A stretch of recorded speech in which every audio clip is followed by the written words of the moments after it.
আসসালামু আলাইকুম। সব বালা নেই, মাহে রমজান মাস সবর কিলাজার। আমার তো মন যে খারাপ। বাচ্চা ইনতে খেলাইলে খাইলে শান্তি দেখলে মাহলোর মনও শান্তি লাগে। তো আমার ফুড়ি মাসাল্লাহ খুব লক্ষ্মী। তানরে বোর্ড বা অন্য কোনো খেল না দিলে তাই খেলাইবা, আর আমি অন্য কাম চেষ্টা করতাম পারি, মানে ওটা লইয়া তাই বিজি থাকেন।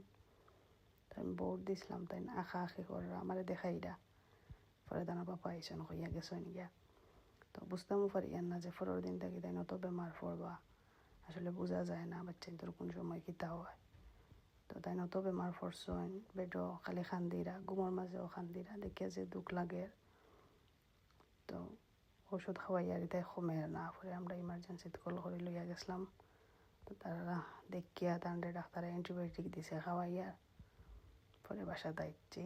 তো রোজা মাস যেহেতু ইফতার করা লাগবো, বাসাত কেউ আসলা না, দেখি আমি চুলা তাগুনো ধরাইছি না, আর তাই নকুলো তাকিলাম রান্না খালি খান্দিরা। পরে আগের দিনের যেটা আসিল তার এটি হরি রাখছে, ইফতার করিলিমু। তো ইফতারও করতাম পারছি না, তাই কুলো তাকিলাম রান্না, আরও তো খান্দা খান্দিছ, তারও তো শান্তি লাগছে। যাই হোক, সবাই দোয়া করবা আমার ফুরির লাগে যেন তাড়াতাড়ি সুস্থ হয়ে যায়।